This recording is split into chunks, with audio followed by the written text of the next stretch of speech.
હર હર મહાદેવ હર જય માતાજી મિત્રો। આજે આપણે ઉપરકોટ ફોર્ટ આવી ગયા છીએ। તો ઉપરકોટ ફોર્ટમાં માણેક તોપ, નીલમ તોપ અને ત્યાંથી જે આપણો જુનાગઢ સિટીનો જે નજારો દેખાય છે, કુદરતી દ્રશ્ય અને નજારો, એ આજે હું તમને બતાવીશ। તો આજે આપણે એના વિશે અને હા, એ માણેક તોપ, નીલમ તોપ અને એના વિશે આપણે થોડીક જાણકારી હું તમને આપીશ, મારી પાસે જે કંઈ છે એ। તો મારી સાથે જોઈ લ્યો આ માણેક તોપ, નીલમ તોપ અને એ કુદરતી દ્રશ્ય।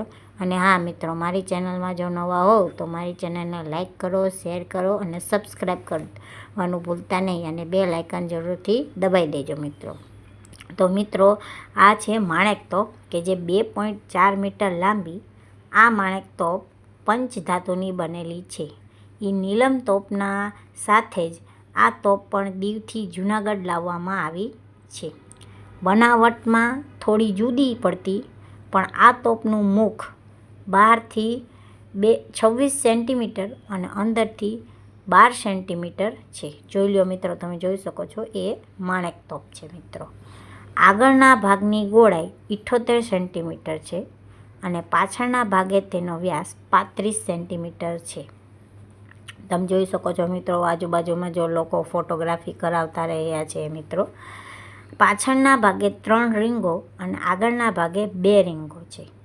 આ તોપ નીલમ તોપ કરતાં નાની છતાં સુશોભિત છે।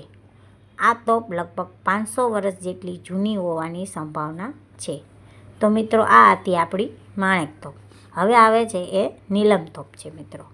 તો મિત્રો, એ 5.19 મીટર લાંબી આ નીલમ તોપ પંચધાતુની બનેલ છે, જેનું મુખ આગળ 46 સેન્ટીમીટર અને છેડેથી 63 સેન્ટીમીટર વ્યાસની આ તોપ છે।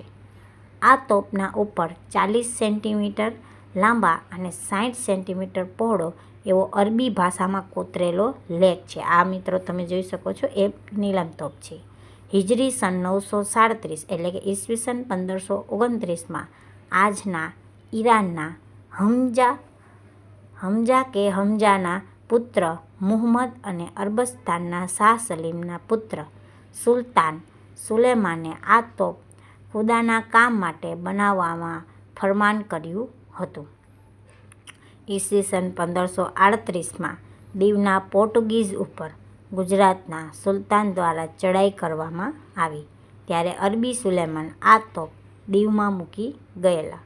પછીથી જૂનાગઢના થાણેદાર મુજાહિદ્દીન ખાન આ તોપ જૂનાગઢ લઈ આવેલ। તોપના છેડે પણ 40 સેન્ટીમીટર લાંબો અને 17 સેન્ટીમીટર પહોળો એવો અરબી ભાષાનો એક નાનો લેખ છે। તો મિત્રો જુઓ, તમે આ જોઈ શકો છો એ નીલમ તોપ છે। જુઓ, અહીંયા પણ લોકો ફોટોગ્રાફી કરતા તમને જોવા મળશે, અને સામે એ બાજુમાં છે એ માણેક તોપ છે, એ બંને તમે જોઈ શકો છો મિત્રો। અહીંયા આ બંને અને અહીંયા 2 નાની નાની તોપો પણ મૂકેલી છે। અને હવે તમને જોવા મળશે તો ઉપરકોટ કિલ્લાથી જૂનાગઢ શહેરનો તમને નજારો હું તમને થોડો બતાવીશ। તો કોઈ પર્વત કે ટેકરી ઉપર બનાવેલ દુર્ગને ગિરિદુર્ગ તરીકે ઓળખાય છે। જૂનાગઢ શહેરની ઊંચાઈ ઉપર બનેલો આ ઉપરકોટનો કિલ્લો એક ગિરિદુર્ગ સમાન છે, જેથી તેની દિવાલોની ઊંચાઈ એક સરખી ન રહેતા અલગ અલગ જોવા મળે છે।